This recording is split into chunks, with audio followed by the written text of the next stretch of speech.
So, we're going to start the meeting. Roll call everybody here except for Rick. And Rick has a previous engagement. All right, so additions to the agenda, you were given underneath consent agenda number 2 and a business one, and then I'm going to add another one underneath District 741 is proud of. So that's what we have going on for tonight. I'll make a motion to approve the agenda. A motion from Bruce. Second. Just a couple things, if I might, before you make a vote.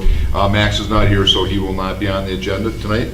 I did make, in the addendum, I did make a mistake for when the trip is. It's not in 2019, it is in 2018. Amy will go through that with you. And just a reminder that we need to be done by 6 today. We'll try to keep it. And see? And you still want me to make the motion after all that? I'll still do it. I'll still make that motion. Okay. So I got a motion from Bruce and a second from, I think, Heidi. No, Cheryl. No, Cheryl? Cheryl, okay. Any other further discussions? Hearing none, all in favor signify by aye. Aye. Opposed, same sign, and carried. District 741 is proud of. Congratulations to the FFA horse team for taking first in regions. They advanced to state. Team members were all seniors this year, which is Emily Porter, Bailey Whaler, Asasia Cinco Cellular. There you go. Rebecca Dahl and Brittany Demo. And then the second proud of is, Bob, do you want to open up that attachment? Oh, your attachment. My attachment. Sorry. I missed that one, so just give me a second. You sent it to me by email then? Actually, it's, Oh, the one that you sent. Oh, Yeah. got it. This one? Open that. yep.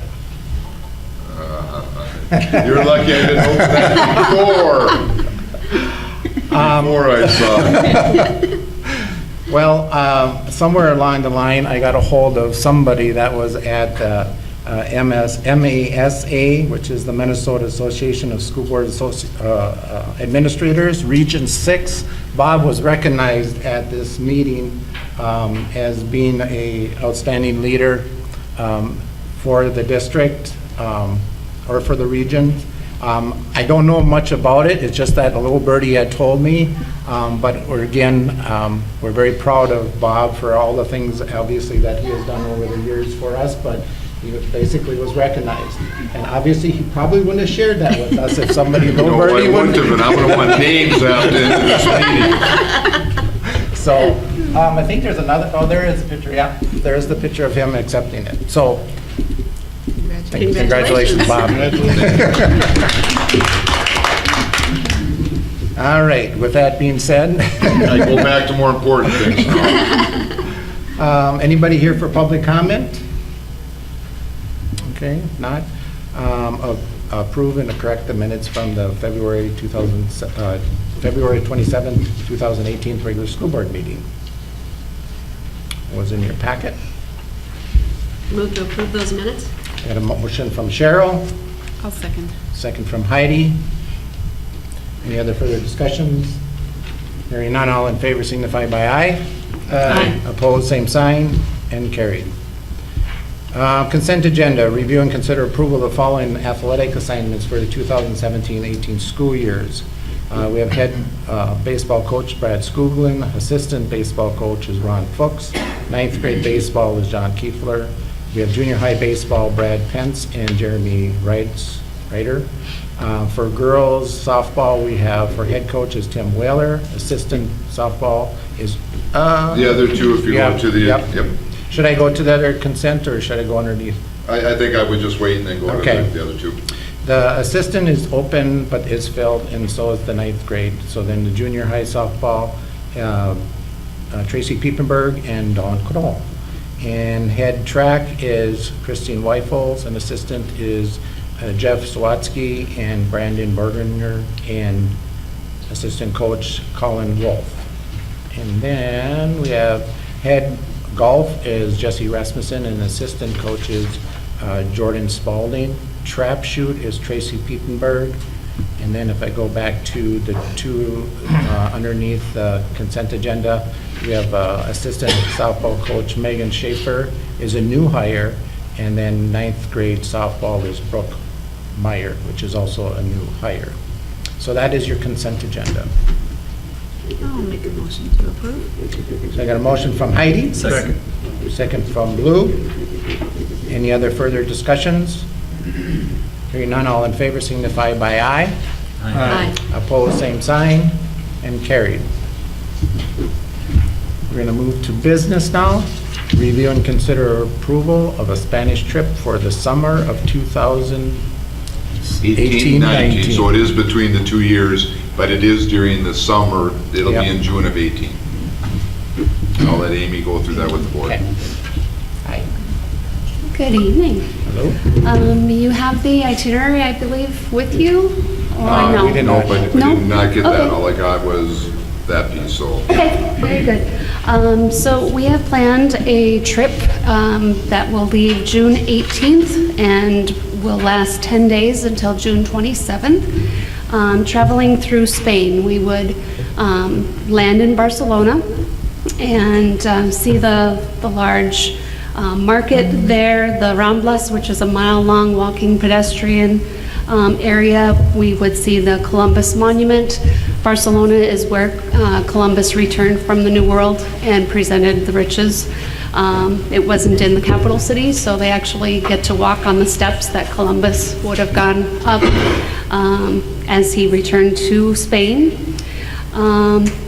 Also in Barcelona is a church that has been 114 years in the making.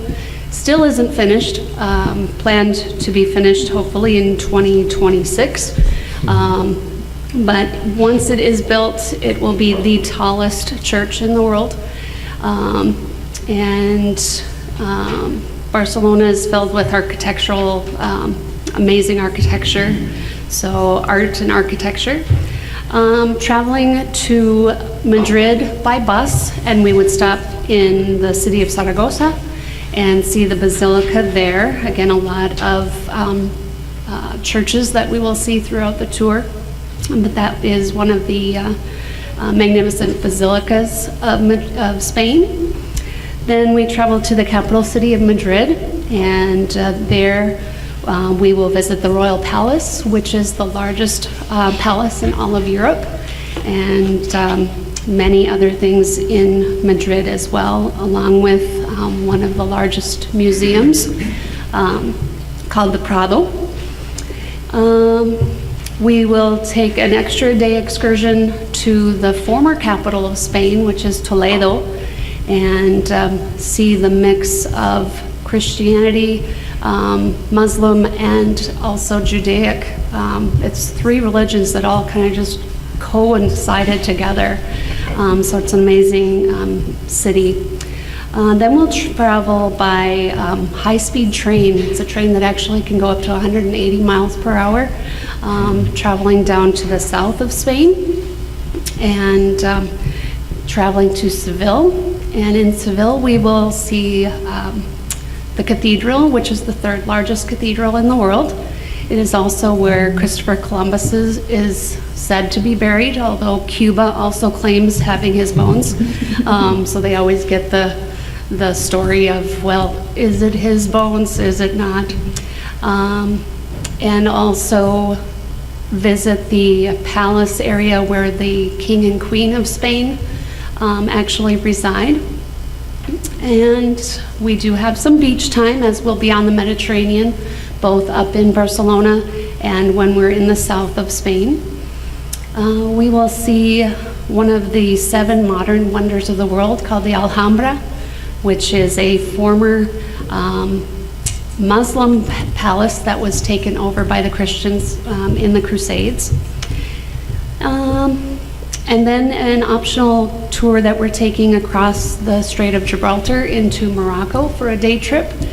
And that would be our last day as we go back to Spain and leave from Malaga, the south of Spain. I currently have 5 students, and we are partnering with Eden Valley Watkins. Kit Penny is the Spanish teacher there, and he has 11 students and a parent planned, and also pairing up with BBE with Emily Sackreiter, and she has 6 students that are planning to go. So some nice collaboration together. So, any questions you have? Sounds like a full itinerary. It is. It's go, go, go.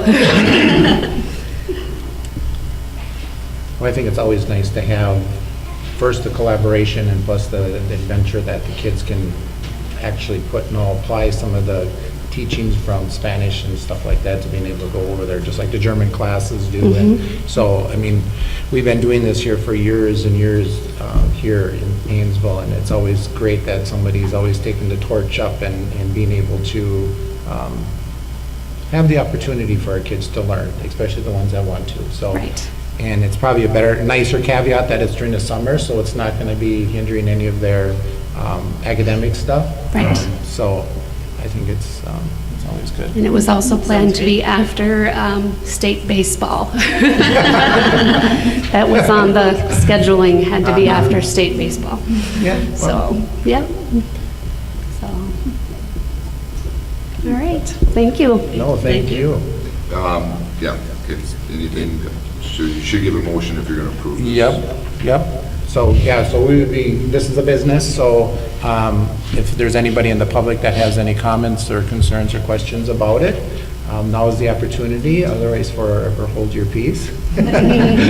So, but it's always a great thing, and like I said, I've always been an advocate for these different trips for the students, so I would make a motion to that we would approve this, so.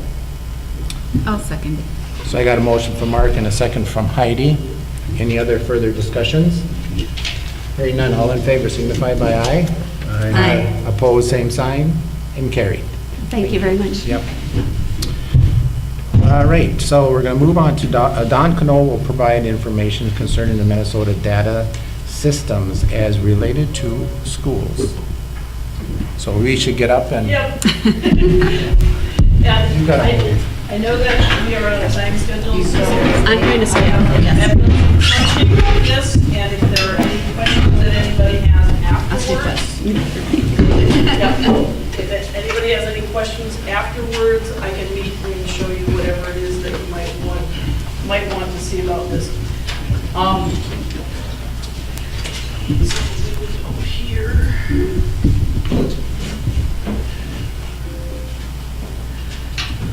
So Minnesota MDE has a ton of information. They've been collecting it on us forever, since we started doing BST test or basic skills testing and all of the different things. And now they are making it available in many forms. And one of the things that we have to realize is that it's not just people that have access to the secure reports that get through everything. So as the data coach, I have that, the administrators have access to some of the secure reports, but showing you what's available for you and for a parent or a family that's looking to come to Paynesville, or as we're looking to make some decisions as far as school decisions as far as our curriculum or what we should be doing. The 4 big ones that they're talking about, the very first one is Minnesota Early Childhood Longitudinal Data System. And I don't remember how they say that shortened one. This is brand new, and what they're trying to do with this is we've got the other side where we look at what happens when they leave us and are they successful. But so much of the research is focused on what happens with that early childhood education and what can we stem or kind of shortcut maybe would be a good word. But the research says that if the student isn't reading at grade level by 3rd grade, they're going to have difficulty catching up, and we know that.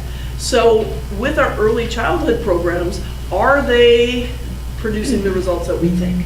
We don't have enough information yet to know, but that's coming. That is a place to look at. The one thing to know there is it is only school district offered educational programs. In talking to David, we've talked about maybe having some other questions on it so we can collect some of our own information, but this is statewide. Minnesota Report Card is changing, and then SLEDs which is Minnesota state-wide longitudinal educational data system. That takes the other end. What happens when they graduate? How many students got out of here and had to take a remedial class because they did not meet the requirements for their college, whether it be a 2-year, a 4-year, whatever else it was. And then within that, the SLEDS program is working with DEED, which is the Department of Employment and Economic Development. I'm going to give you later on just a little bit example of each one of these that I pulled up. These are hot links to them, so, and Bob is going to share this with you, so if you want to go and look into any of them, I encourage you to do so. If you have questions about it, how to maneuver it, the first 3 are very easy to do. The deeds, it's got great information, but it's one where they're working hard to correct it and make it so it's more understandable. And the guy that was presenting it, he said, we don't have a pretty site. We have a lot of information, but it's not the pretty easy to get to. So you have to work, and they're willing to come out and help you get there. Some of the goals and drawbacks to the system, it's to provide data so we can have good decision making and provide for the best opportunity for our schools and our students. It also gives us that opportunity to have information so we can compare and do it apples to apples rather than being based on reputation or based on, well, we heard that this school does this or whatever else. So it gives us some here's the hard facts. And everybody does it. We know that up and down the highway, they're going to compare us to surrounding schools, and we do that the same. The other thing is to make some relevant decisions relating to Minnesota. We talk about national averages and everything else, but how does it impact us? And when we get into the deeds, if you get into it quite a bit, you can narrow it down right to central Minnesota and find out what we need. Some of the drawbacks that we have, and there's going to be all of them, I'm going to say that it's not nearly as bad as what I'm hearing with Min-Mars, which is a good thing. But we're kind of hindered in the fact that the data will be 1 year old because of when it gets reported. So if we're looking for what happened this fall, it's not there. The best we're going to do for some of our testing information is what happened last spring, and then see what's going to come about. In a small district like we have, because of data privacy issues, there are going to be some times when we go, we know that we have somebody that hits in that category, but it's going to say cell size too small to report, because if we report it, it is 1 of 2 children, and we break data privacy. And that is something, as a district, we always have to be very, very careful of. So just because we get a 0 there doesn't mean it doesn't impact us. And sometimes when you have just 1 student that needs to receive some kind of services, it is high on that cost side, because providing that service for 1 student may mean that you have to make changes that would be the same for several more. Information may not be as complete as we'd like, mainly because of reporting, early childhood information. When did we start our program and getting through it? And as it gets, and the fact that it's very, very new. And then the biggest thing is many people don't know that this is available. And what can, while you can promote your school, but I want to know the facts. We can show them these spots. And I'm going to give you a couple of examples here. And hopefully everything goes well this time. Yes. It will give you the opportunity to look at this, and I pulled up Paynesville versus the state of Minnesota, and you can look at it, and we've got kindergarten, 3rd grade, and then birth to pre-K. And 2014, we look at it, and about 2/3 of our students know ECFE was available. When we would change this and simply go to the year that we would change and go here, the blue is really good because we've started new programs and we've been expanding them. And we're going to be able to track from kindergarten what happens when they go into kindergarten, how many students are going to be identified, what happens with 3rd grade, all the way through with that. So that becomes that first portion, and it just gives you an example. When we look at our data compared to Eden Valley, it's coming only as 2, which is We're gonna put Eden Valley over here. It will give you the state ones, and the way to do this is just to click on the drop-down menu, and it kind of gives me an opportunity to show you that it's not that hard. Oops, if I'd spell right, I suppose. I get a space in there. If we go here, it's going to ask for the district, and since we did district on us, we want to do the same thing on them. And we're going to look at the same kind of statistics that go across the board, and this is looking at our last time they took the MCAs in the high school level in comparison, and it will be state. Ours was public schools, and that went to the high school because we've got the division. They've got a secondary building, so it includes their 7th and 8th graders, so it might be a little bit different. But then when we look here, when they take the ACT statewide, their composite score is a 22, Eden Valley is a 20, we're at a 21. So we kind of look at what do the measures really tell us. And then when you look a little bit further down, it breaks it down into the different categories that are in the ACT. So you can use all that information. So on the MCAs, what are we doing different than they are? That they're scoring higher, but then when it comes to the ACTs, and most of these are going to be the ones that we've been giving in school, we're right up there. So there's a little variable. I don't have the answers, it's just data at this point to kind of look at. So that is SLEDs, so that's going to be the longitudinal one. When we look at the Minnesota report card, I'm going to put Eden Valley in here again.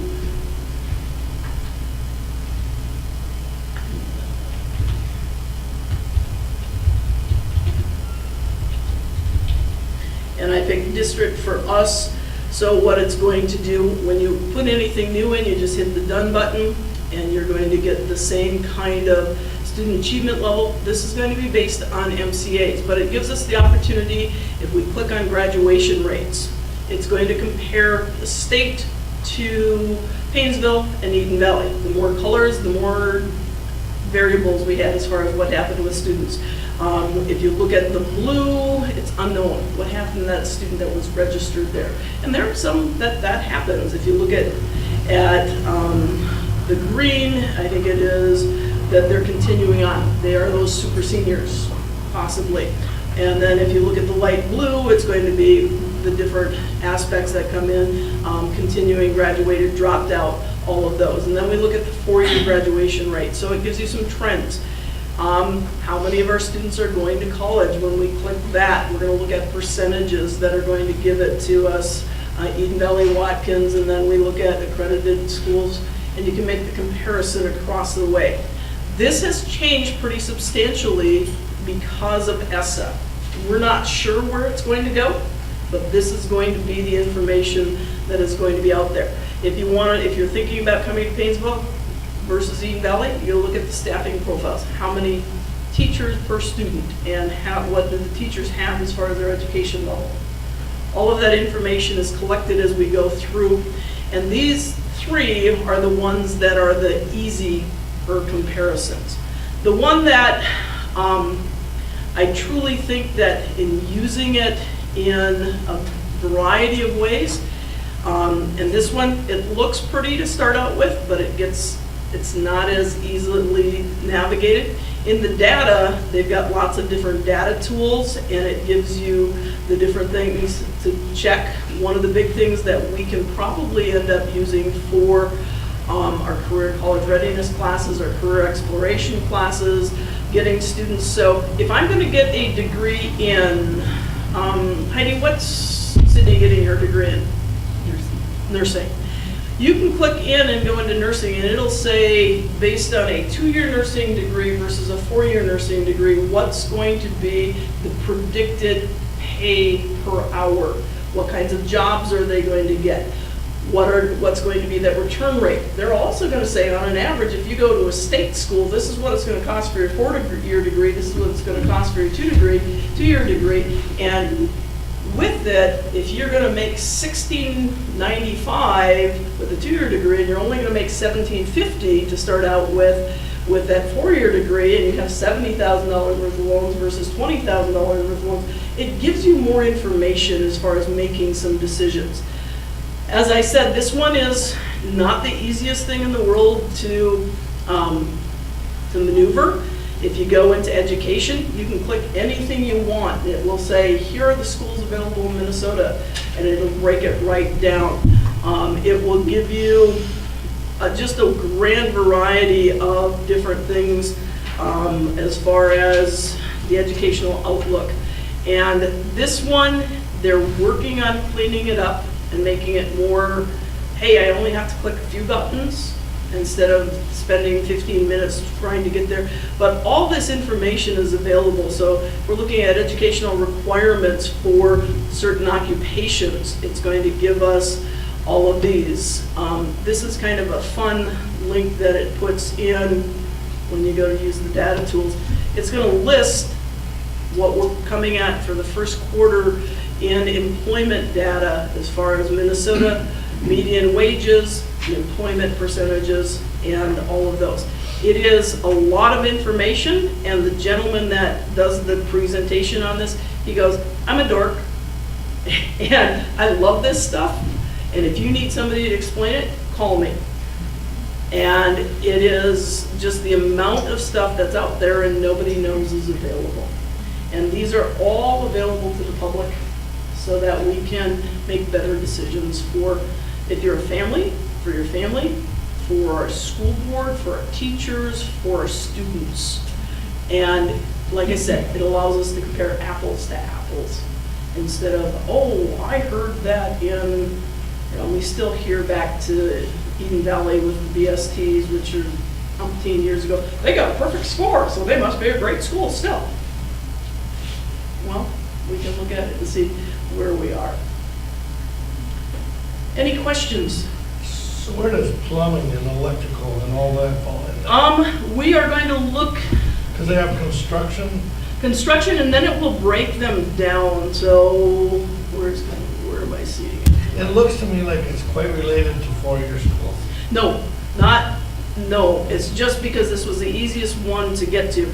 If we go into anything that I need to find. Construction is the third, fourth one. Okay, thank you. So if you click on that, then it breaks it, it's going to break it down to different areas in Minnesota, and we can look at some of the things that are going to, so with construction, we're going to be looking at, the things that are related.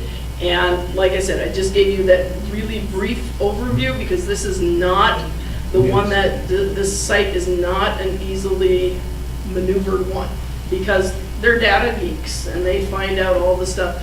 But there's the way to go in, and it says, like I said, with that nursing, and I didn't know what she was going in, it was just a good example for me to use.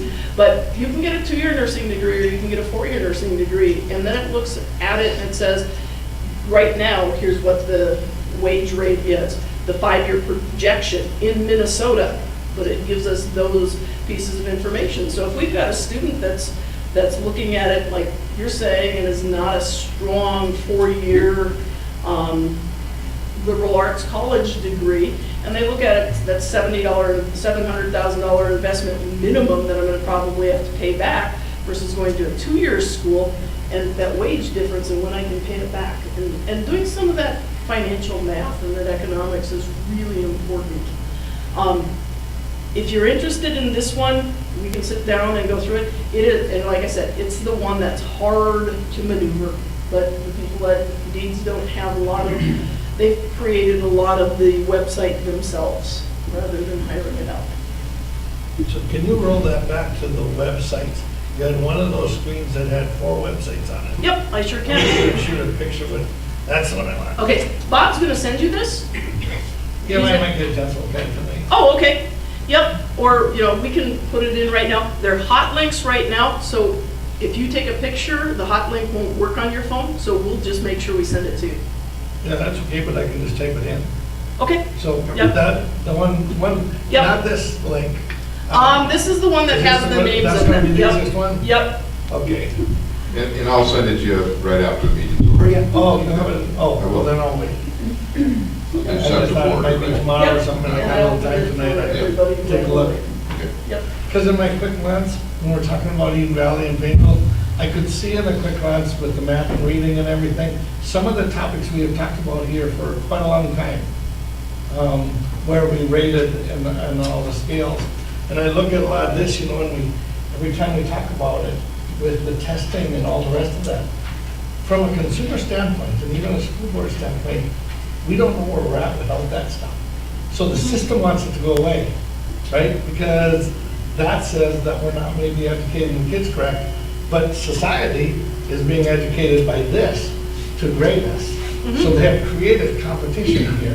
They have, but they've also, and the thing that frustrates me a little bit is it's not promoted.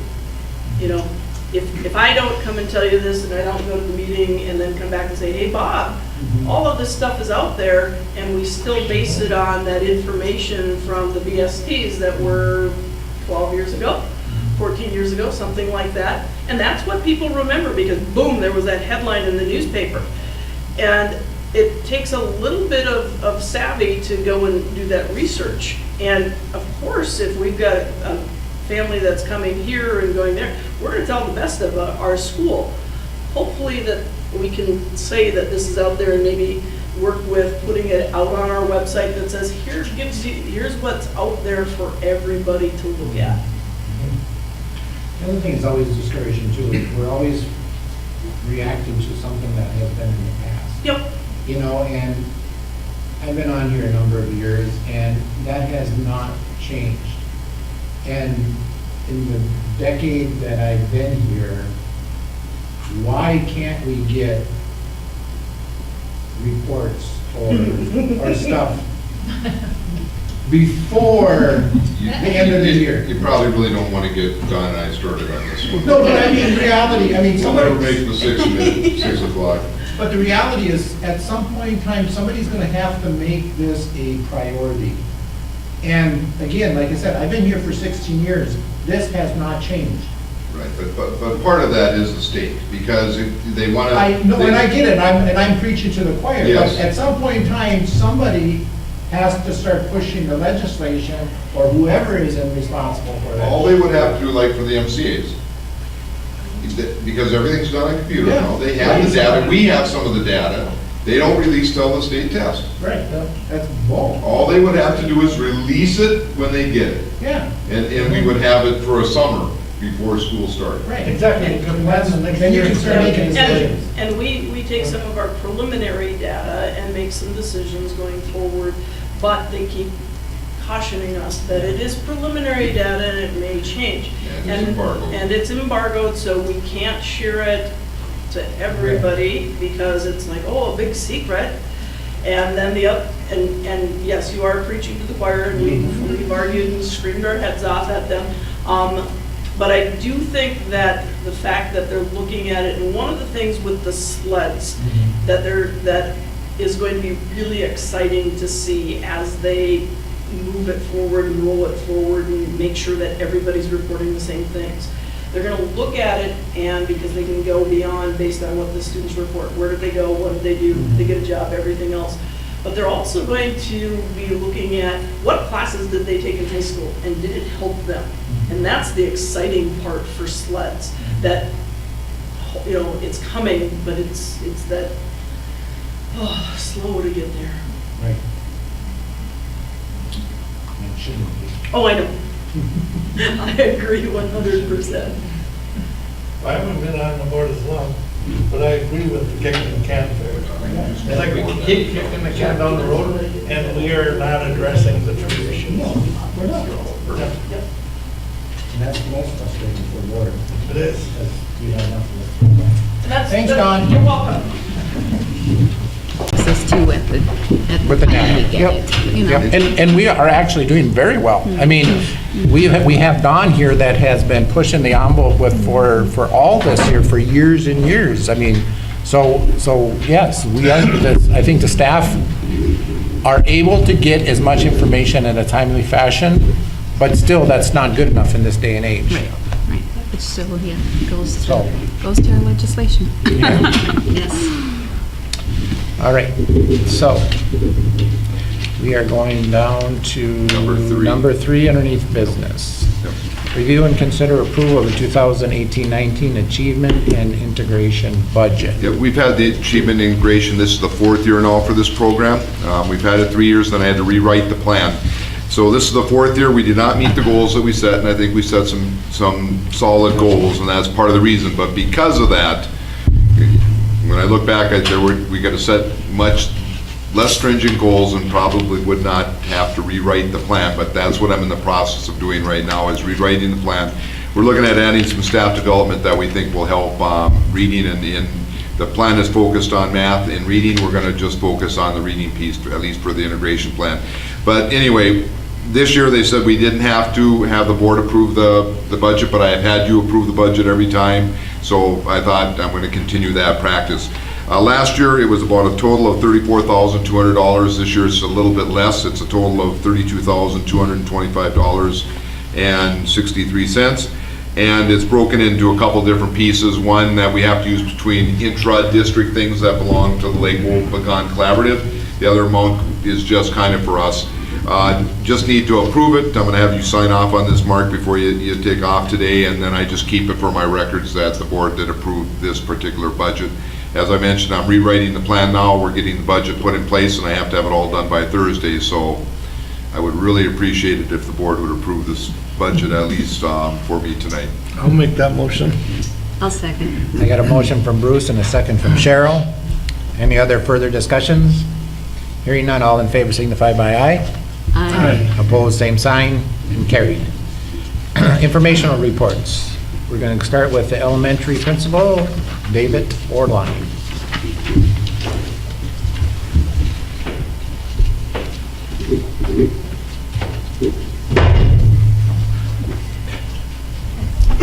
You didn't hurt yourself, did you? Get crutches if you need them. I'll scream when I get up. Well, good afternoon, actually. Yes. Early start. Just some things going on at the elementary right now. For March, we have our March food drive, and our theme is Blast Off Hunger. And so every week we have a different activity planned within the classrooms, and if you see the bench outside of the district office, you'll see it's starting to get filled up. It's also Music in Our Schools Month, and we have some activities planned around that also. PBIS, I had mentioned that to you earlier in the year. It's a positive behavioral intervention system. We had written that grant, and we did get accepted for that. And so it's a 2-year process, and it's really works at changing the mindset of our students and staff and making us teaching pro-social skills and behaviors and things like that. And so we have a team of 8 set aside that we're ready to get started. I have my first meeting on Thursday, and then there'll be some summer stuff that goes on with that group, and then we, as a school district, and we make that system ours.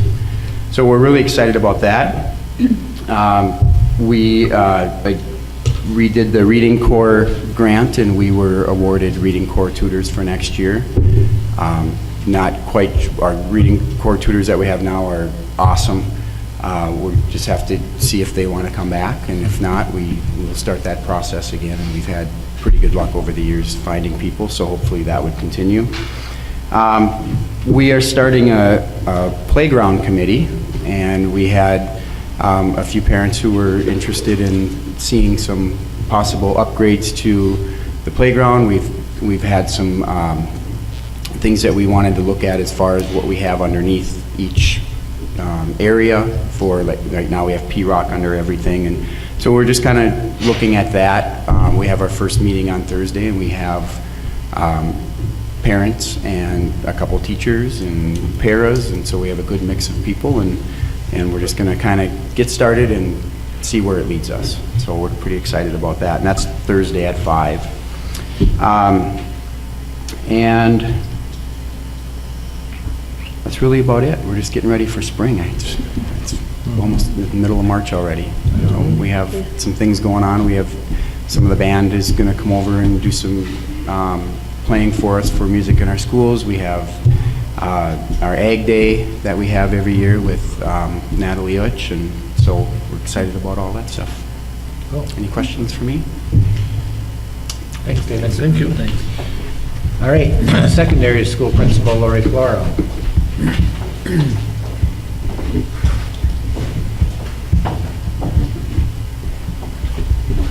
Hey, good afternoon. Just a couple things we did. Both David and I had MDE come down and did our SPED facility evaluation. We'll get information back on that in a little while. I think everything went well. This is an audit on our actual facilities of where students are being educated in both buildings, and are they equal to like our general ed building facilities. We went through a similar thing with our civil rights one a few years ago. So, excuse me, Bob and I, after he got back from vacation, had a chance to look at kind of the first year's draft of the schedule. So we're going to continue to work on that and hopefully have one to show you hopefully the next board meeting. We'll see how things go for the schedule. My goal is that we will have students in April actually choosing their classes online like they do at, like within the college. We'll probably do it in, like I'll have the freshman class come in here since it's our first year doing it, and have them kind of go through it together, and the window then will be open for a couple days, and then we'll do the sophomores, that type of thing. In order to make that work, it is something that our timeline has moved ahead a little bit, that when we'll be bringing you a proposal for our class schedule with that. Our MCA committee and Dawn, as well as our whole staff, has been talking and looking at the ideas now that we're a one-to-one school. Our delivery of the test is going to be very different. What kinds of motivations can we put in place for students and make it the best testing environment possible? And then also Dawn has been working on the facilitation of the ACT that is coming up right here in April. Our media and technology / computer lit department, Natalie Uch, Chad Campbell, and Joe Nevitt. It is their standard curriculum review year, along with Garrett Grace and Jonah, have been working really hard at going through our computer lit program, talking with teachers, talking with students, and talking with some people in our community like David Ruprecht, who's involved with computers as part of his career. And looking at that program specifically. We're moving down a lot of curriculum. We're moving to the Google School programs instead of Microsoft Word, and then actually looking at and bringing both to the world's best workforce and then to our board down the road is where there's 2 Project Lead the Way courses through Gateway that look at different areas in the computer literature, computer world. Right now I've given them to David Ruprecht to just look and say, hey, if we can offer one of these as our electives in 8th grade, which do you think would benefit our students as a whole the most? And some of them had coding and different kinds of things. So kind of anxiously waiting for his opinion coming back. And we might look at that being our 8th grade computer lit course. It's something I know the technology committee has really wanted us to push towards, more coding and some different things. So I think that is going to be a good thing. The other part with that is they are looking at doing a lot of curriculum writing over the summer. That would be online as well. So kind of moving in that direction. We did have a speaker from the FBI Civilian Assembly come out and talk with our students, 6 through 8 and then 9 through 12. Did a really good job. I think all the students, at first kind of, oh, what's this? But all of them walked out with some aha moments and some, oh, really? So I think it was a great thing to have. I hope to be able to provide a different perspective, even though that's a part of what our new curriculum, computer lit curriculum is. But I also think having that outside voice come through does help them kind of see it from that perspective and make it more real. So we had some good feedback from that. Spring sports started yesterday. So, and, excuse me, it looks like our fields will be ready sooner than later. Tap on wood. So that's kind of where we're at. A band concert on Thursday. And I think I sent you, if we could, I have something to play. Oh, we can do this one first. Just to get some feedback on graduation date, we have about, I just put this out yesterday, so I don't know that we have all our feedback here yet. About half the class has responded, and it's really close. So I don't know, I'll keep everybody posted. We had several dates up there. I'll keep everybody posted, but I don't know that you can go wrong, do anything wrong or do anything right with the data that we have. So I think it's our best guess what we think is best. The only thing that I ask is that we would have 2 to 3 days for students or for teachers to get their grades in, and then teachers to send the grades to the office, and then for the office to check all of those things and dot our I's and cross our T's. So I will keep you posted if anything dramatically changes, and we'll go from there. The other one was our band. Our middle school had our jazz band festival. I thought Matt sent it to you. Did we lose it in? Could be there. I did not Okay. realize that we were pulling that one up, so. Okay, that's okay. But if you do go on BNC, did you have a couple splices? Yeah, if you go on the BNC that just came out, our middle school band went to a festival and did a really great job. And then we had our band solo ensembles on Monday. That was rescheduled from the snowstorm. So, any questions that you might have for me? Yeah, I do. Actually, on this 3 days to get ready, and I've talked to Bob about it for graduation. So you're telling me that when we're 3 days ahead of the last day for the seniors, you have no idea who's graduating and who's graduating? I That doesn't make probably any sense to err me. because teachers have finals. And those finals may count depending on, especially some of the college courses, as far as where their grade is going to fall. So teachers take that, you know, So they they're have. graduating and they could have graduation and their grades are gonna come following anyway. Well, Right? You're not handing out the graduations at graduation we time, do right? hand out the diplomas at graduation. Sure. So- If students, our policy has been, since I've been here, is a student can walk graduation if they're within 7 credits of graduation. On graduation day, though, if they have met all the requirements, they get their signed diploma. And that is in that packet that we hand out. So that is their diploma So you're saying saying we that have a they bunch are. of kids, potentially, that you don't know if they're gonna graduate 3 days ahead of the end of the year. I think even one student would be too many to say that after the fact. I Well, I'm rather, just curious how they did it yeah. years ago. They didn't have all these fancy computers and stuff. And we ended class on Thursday and we graduated on Friday. I mean, and they didn't have all Well, this stuff when we had twice Yeah, the students. sometimes, you know, when your teachers are stopping those senior grades, ours tend to go to the end, and some of our classes that are college level classes, it can wait on a significant part of their grade. And that gives teachers time to get their grades in, and then we process those grades, and Well, remember. I'm not gonna take any more time because Yeah. we don't have enough time. But I tell you, And then- that's really an interesting one for me altogether. Well, Yes. and to some degree, I would also say that, you know, the seniors have gotten the time off beforehand. They don't have a senior skip day. That's been part of the agreement. They have followed the procedures, they've behaved, they've done those types of things.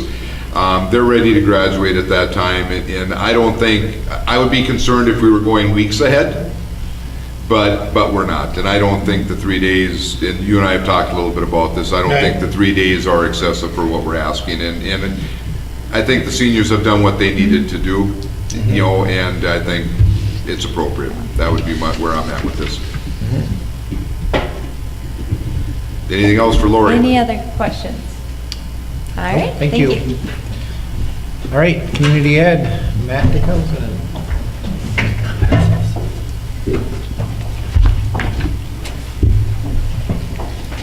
Good evening. I'll keep mine short because you only have a few minutes here left, but we had our advisory council meeting today too, so I'll highlight a couple of the big things. Passing out our spring book, so look through there. Quite a few new activities. A reminder of the Beatles are coming this weekend on Saturday night, the Revolution 5, so if you can make it out to that concert. Preschool numbers for next year already. We've filled our AM 4-year-old. We've almost filled our 3-year-old Monday, Wednesday. We still have quite a bit of space in our 3-year-old Tuesday, Thursday, and our 4-year-old preschool 1 section is almost filled. So these just went out within the last couple weeks. So those numbers are looking good. Pause for this school year, we're at almost 100. We're at 99 so far. Still getting new kids for that. Fitness center is doing well. We're having some, I don't want to say growing pains, but we have more student usage, which is a really good thing than we've ever had in all the years. So, there's that balancing act between being the community center and that, but things are working there. Good.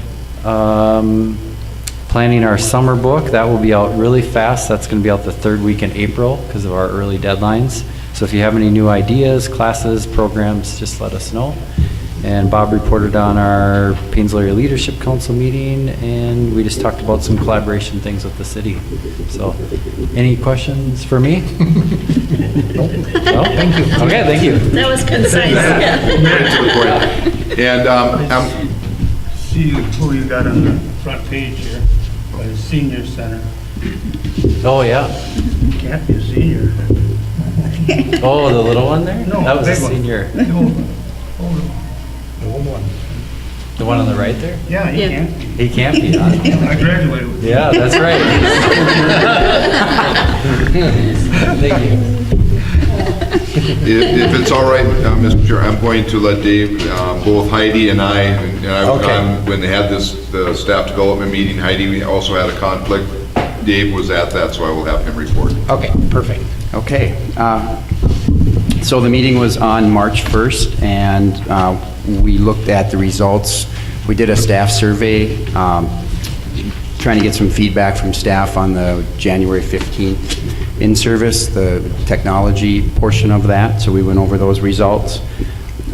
We talked about possible speakers for next year to come in and do some in-services with us, and we're trying to decide on dates and volunteers to come in and work on the staff development bylaws.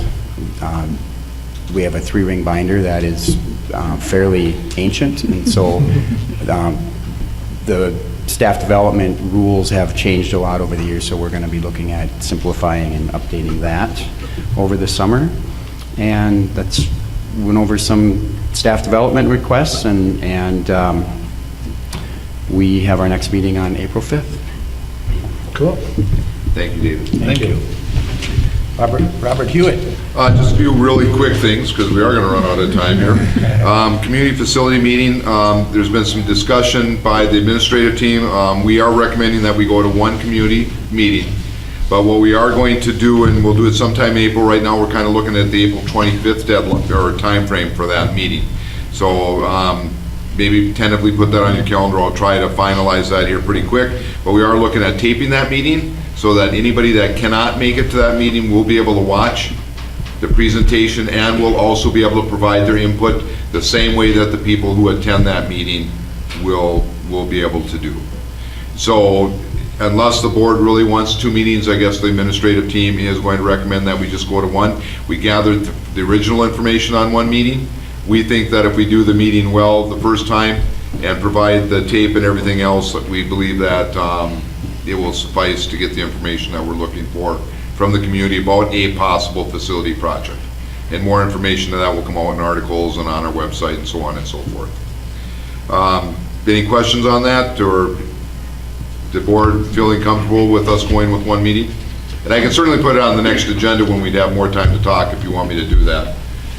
But at least that's really what we think, the administrative team, we think we can do it more. My issue would only be that somehow in the process of this, we are in touch with the people that are older.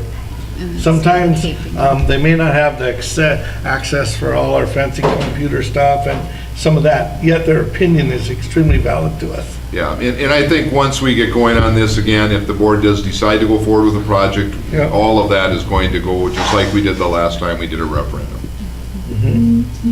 Okay, then a few other things, we're just continuing to work on our budget. We have a 5 and 10-year capital plan set up now. We'll have that meeting pretty quick. Spring sports, believe it or not, will be here soon.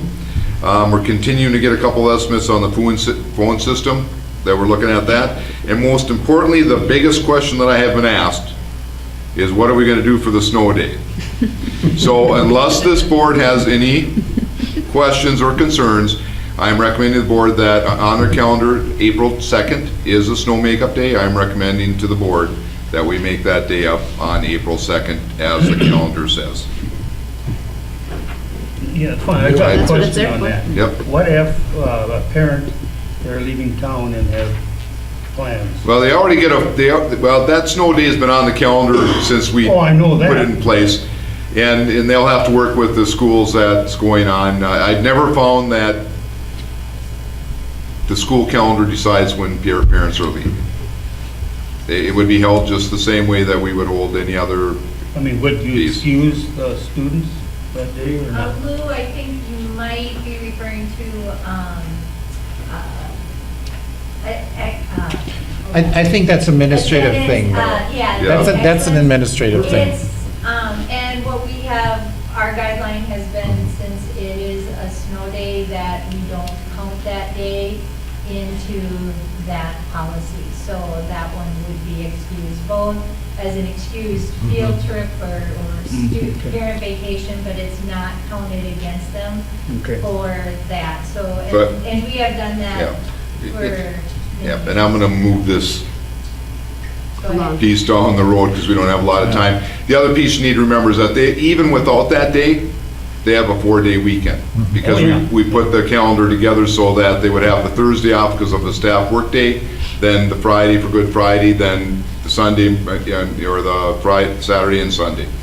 So we will follow the same procedures that we would. I would be against not making that day up on that day. So unless you tell me now, that's what I'm moving forward with, because the staff is curious about what we're doing on that. And then finally, just so that you're aware, and we did have a complaint about our gates that went to the state fire marshal, concerned that we were violating fire marshal or fire rules, and so the fire marshal did come and visit us, and we are fine with our gates. Yeah, I've already checked. So just thought I would let you know that. Okay, thank you. Thank you.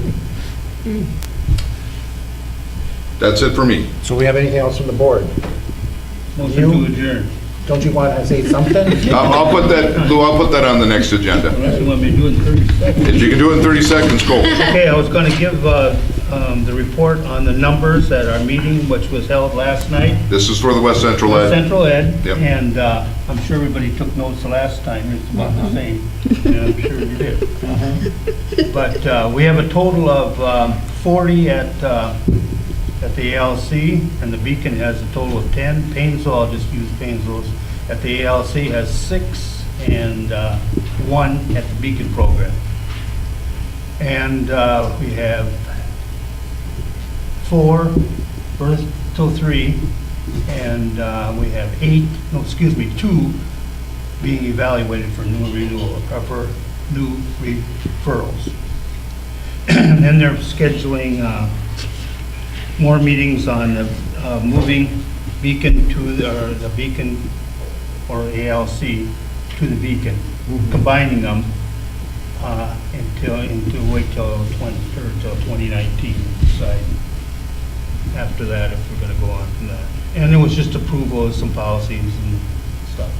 That's it. The next meeting is May 14th, I believe. I think your motion would be perfect right now. Yep. Motion to adjourn. I'll second. Randy, second. All in favor? Aye.